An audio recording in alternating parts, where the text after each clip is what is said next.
Breaking news చూస్తున్నాం. తిరుమలలో భక్తుల రద్దీ కొనసాగుతోంది. కంపార్ట్మెంట్లో నిండిపోయి శిలాతోరణం వరకు క్యూలో భక్తులు నిల్చున్నారు.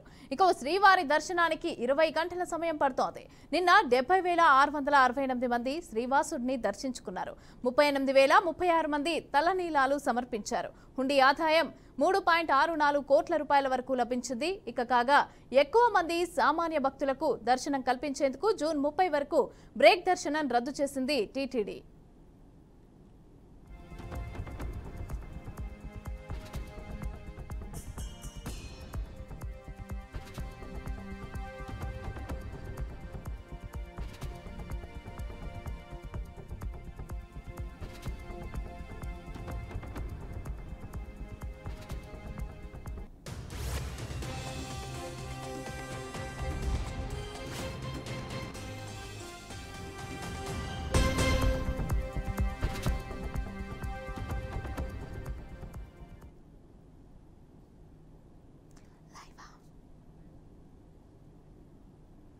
రెడ్డిక తిరుమలలో పరిస్థితి ఎలా ఉంది అని చెప్పి అందించడానికి తిరుమల నడక మార్గం దగ్గర నుంచి అయితే మా ప్రతినిధి గోపి సిద్ధంగా ఉన్నారు.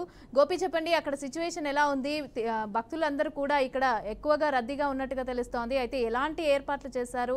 అధికారులైనా కూడా అంటే అనుకోకుండా ఎక్కువ మంది భక్తులు వస్తున్నారు కాబట్టి ఒక 2 days నుంచి కూడా ఇప్పుడు ఎలాంటి ఏర్పాట్లు అయితే ఉన్నాయి భక్తులకు సంబంధించి?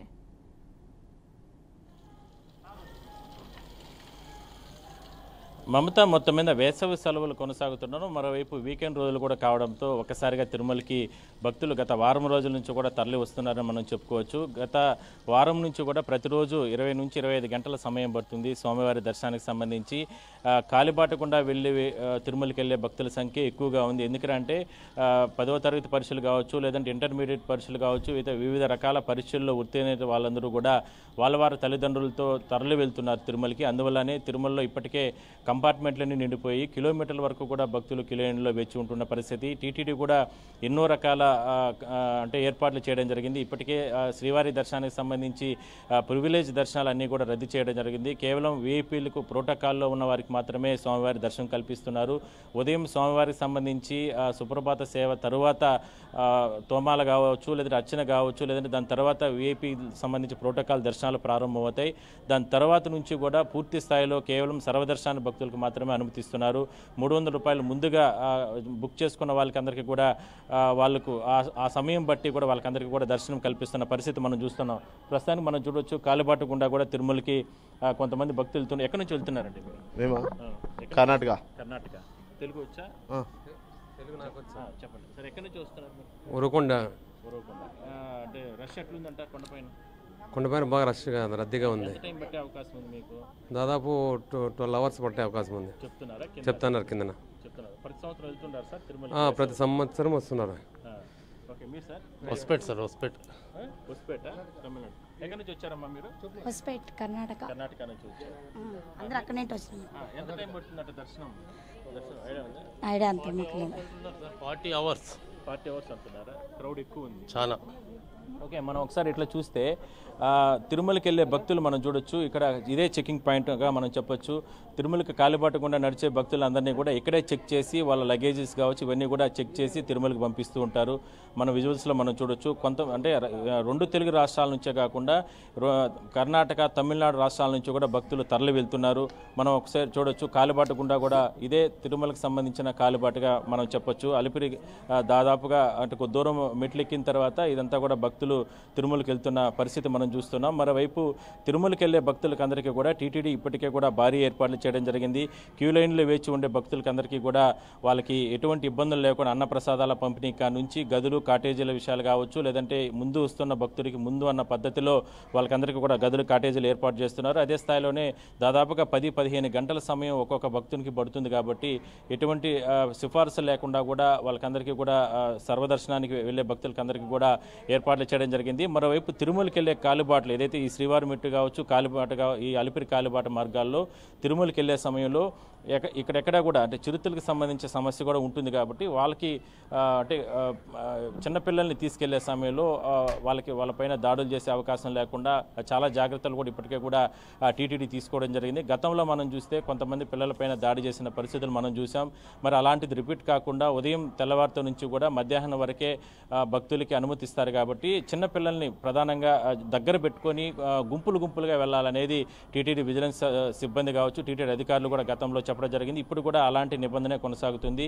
ఎక్కువగా అంటే రష్ ఎక్కువగా విపరీతంగా కొండకు వెళ్తున్నారు కాబట్టి మరోసారి ఇలాంటిది రిపీట్ కాకుండా జాగ్రత్తలు తీసుకుంటున్నారు. మరోవైపు తిరుమలకి వెళ్ళే సమయంలో అక్కడ అన్నప్రసాదాల కేంద్రంలో కూడా పెద్ద ఎత్తున దాదాపుగా ప్రతిరోజు 70 నుంచి 80,000 మంది వరకు కూడా టీటీడీ దర్శనం అంటే అక్కడ అన్నప్రసాదాల పంపిణీ కార్యక్రమాలు కూడా చేస్తుంది. ఇందాక కూడా మనం కొంతమంది భక్తులతో మాట్లాడినప్పుడు కర్ణాటక నుంచి కూడా కొంతమంది భక్తులు ఇక్కడికి వచ్చి స్వామివారి దర్శనానికి దాదాపుగా 30 గంటల సమయం పడుతుందని చెప్పి టీటీడీ అధికారులు కింద అంటే టోల్గేట్ గుండా కూడా చెప్తున్నారు. మరి తిరుమలకి వెళ్ళి ఖచ్చితంగా పుణ్యస్నానాలు తల వెంట్రుకలు ఇవన్నీ కూడా ఇచ్చిన తర్వాత స్వామివారి దర్శనం చేసుకుంటామని చెప్తున్నారు. చూడొచ్చు కొంతమంది భక్తులు మనం చూస్తున్నట్లయితే కన్నా అంటే వాళ్ళు అంటే మొక్కుల్లో భాగంగా ఏదైతే మన ప్రతి మెట్టుకు కూడా అంటే కాలిబాట అంటేనే ప్రతి మెట్టుకు కూడా పసుపు కుంకుమ పెట్టి తిరుమలకి వెళ్ళేది చాలామంది భక్తులు విశ్వసిస్తారు. ఆ రకంగానే మనం చెప్పొచ్చు.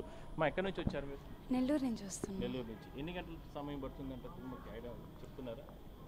అంటే అక్కడి నుంచి జర్నీయా? అక్కడ కాదు, తిరుమలకి ఎంత రష్ ఎట్లుంది ఏదో చెప్పు మీరు చెప్పండి సార్. అంటే ప్రతి సంవత్సరం వస్తా ఉంటారు. నాకు ఎన్ని సార్ మాట్లాడమ్మా. అది మనం చూడొచ్చు. ఎక్కడి నుంచి అంటే ప్రతి మెట్టుకు బొట్టు పెడతారా? ప్రతి మెట్టుకు పెడతాము, స్టార్టింగ్ నుంచి చివరి వరకు. ఎక్కడి నుంచి వచ్చారమ్మా? కామారెడ్డి. హైదరాబాద్. ఏం పేరు? సవిత. చూడొచ్చు వీళ్ళు భక్తులు చాలా అంటే వీళ్ళని చూస్తే చాలా అద్భుతం అనిపిస్తుంది. స్వామివారి కృప వీళ్ళకి అందరికీ కూడా ఉండదు. చూడొచ్చు పసుపు కుంకుమ ప్రతి అంటే నడిచి వెళ్ళాలంటేనే చాలా దాదాపుగా 4-5 గంటల సమయం పడుతుంది. అలాంటిది వీళ్ళు హైదరాబాద్ నుంచి కామారెడ్డి నుంచి వీళ్ళు రావడం జరిగింది. మొత్తం కూడా పసుపు కలుపుకున్నారు, ఒకవైపు ఇంకొక పాత్రలో కుంకుమ కలుపుకున్నారు. వీళ్ళందరూ కూడా చాలా అద్భుతంగా స్వామివారికి సంబంధించిన కృప వీళ్ళకు ఉండాలనే ఉద్దేశంతో వీళ్ళందరూ చూడొచ్చు ప్రతి మెట్టుకు కూడా బొట్టు పెట్టుకొని తిరుమలకి వెళ్తున్న పరిస్థితి మనం చూస్తున్నాం. ఏం చదువుతావు బాబు? నేను 8th క్లాస్ సార్. 9th వెళ్తాను సార్. 9th వెళ్తావు? Yes sir. ఏం పేరు? నా పేరు రామ్ చరణ్ సార్. ఓకే. నీ పేరు నాన్న? గిరి చరణ్. గిరి. ఏం చదువుతావు? 7th complete 8th. ఓకే. ప్రతి సంవత్సరం వస్తారంట మీరు? 3-4 years ఒకసారి. గతంలో ఎప్పుడన్నా ఈ విధంగా పూజలు చేసుకుంటూ వెళ్ళారు? ఇప్పుడు ఫస్ట్ టైం ఇది. ఫస్ట్ మామూలుగా నడుచుకుంటూ వెళ్ళాం. చేస్తే మంచిదని చెప్పి అందరిని చూస్తే మాకు అట్లా పెట్టాలనిపించి పెట్టుతున్నాం మేము కూడా. మీరు ఎక్కడి నుంచి వచ్చారు సార్? మేము నెల్లూరు నుంచి వచ్చాం సార్. ఓకే. ఇక్కడ చాలా మహిమ కలిగిన స్వామి. దాదాపు 30 సంవత్సరాల నుంచి మేము కొండకు వస్తా పోతా ఉన్నాము. ఆయన ఆశీస్సులు ప్రతి ఒక్కళ్ళకి ఉండాలా. అందుకని కాలినడకతో పిల్లలు ఇద్దరు చదువులు అయిపోయినాక పాప బీటెక్ అయిపోయింది. అబ్బాయి జేఎన్‌టూ అనంతపూర్లో సీట్ వచ్చింది. దానికోసం స్వామివారి దర్శనంతో కాలినడకతో పోయి దర్శనం చేసుకోవాలని బయలుదేరి వెళ్తున్నాం సార్. ఓకే. ఏం పేరు? నందిని సార్. చెప్పండి. ప్రతి సంవత్సరం వస్తుంటారా? లేదు సార్, నేను వచ్చి చాలా ఇయర్స్ అయింది. ఇదే నా చాలా ఇయర్స్ తర్వాత. అవును సార్. ఓకే. మీ పేరు? వెంకటేష్ సూర్యప్రకాష్. ఓకే. జేఎన్‌టూ అనంతపూర్లో చదువుతున్నా. బీటెక్ ఫస్ట్ ఇయర్ అయిపోతుంది. ఓకేనా? All the best. Thank you. మొత్తం మీద వీళ్ళు చాలామంది భక్తులు మనం చూడొచ్చు. వాళ్ళు చాలా హ్యాపీగా ఫీల్ అవుతున్నారు. వాళ్ళు పిల్లలు చదువుకొని మంచి ఉత్తీర్ణులైన కారణంగా వాళ్ళు కూడా స్వామివారి దర్శనానికి నడుచుకుంటూ వెళ్ళి దర్శనం చేసుకోవాలనుకుంటున్నారు. ఇట్లా రకరకాల ముక్కులతో స్వామివారి దర్శనానికి వెళ్తూ ఉంటారు. మరి స్వామివారి దర్శనానికి వెళ్ళిన సమయంలో దాదాపుగా 20-25 గంటల సమయం పడుతుంది కాబట్టి వాళ్ళకందరికీ కూడా టీటీడీ ఎంతో అద్భుతంగా ఇప్పటికే ఏర్పాట్లు చేయడం జరిగింది. ఎప్పటికప్పుడు టీటీడీ ఈవో ధర్మారెడ్డి ఎప్పటికప్పుడు క్యూ లైన్లు విజిట్ చేయడం, దాని తర్వాత ఉన్నటువంటి అధికార యంత్రాంగాన్ని అంతా కూడా అప్రమత్తంగా వ్యవహరించడం. మరోవైపు తిరుమలకి వెళ్ళే కాలిబాట మార్గాల గుండా కూడా కొన్ని నియంత్రణలు పెట్టినప్పటికీ కూడా భక్తుల్ని ఎందుకంటే చిరుతలు దాడి చేస్తాయనే ఉద్దేశంతో భక్తుల్ని చాలా జాగ్రత్తలు తీసుకుని తిరుమలకి వెళ్ళే రకంగా కూడా పిల్లల్ని అంటే తల్లిదండ్రులకు అవేర్నెస్ చేస్తున్నారు. అదే స్థాయిలో తిరుమలకి వెళ్ళిన భక్తులకి అందరికీ కూడా అక్కడ మంచి ఫెసిలిటీస్ ఏర్పాటు చేస్తున్న పరిస్థితి మనం చూస్తున్నాం. అయితే ఈ రష్ మాత్రం ఇవాళ శనివారం, రేపు ఆదివారం, వీకెండ్ రోజులు. ఈ వీకెండ్ రోజుల్లో కూడా స్వామివారికి దర్శనానికి సంబంధించి వీపీ ప్రోటోకాల్ దర్శనాలన్నీ కూడా కాస్త తగ్గించడం జరిగింది. అదే స్థాయిలోనే మరో వారం రోజుల పాటు కూడా. ఎందుకంటే తిరుమలకి అంటే ఈ వేసవి సెలవులు కంప్లీట్ అయ్యేంత వరకు కూడా రష్ కొనసాగుతున్న నేపథ్యంలో కేవలం సోమ, మంగళ, బుధు ఈ 3 రోజులు మాత్రమే సిఫారసు లేఖలు కావచ్చు, లేదా విఐపి ప్రోటోకాల్ దర్శనాలకు వాళ్ళకి మాత్రమే అనుమతిస్తారు. మిగతా 4 రోజులంతా కూడా కంప్లీట్ అంటే సామాన్య భక్తులకే దర్శనం కల్పించే అవకాశాలన్నీ కూడా ఇప్పటికే కూడా టీటీడీ కొనసాగిస్తుందని మనం చెప్పొచ్చు. Mamata. Right, thank you Gopi.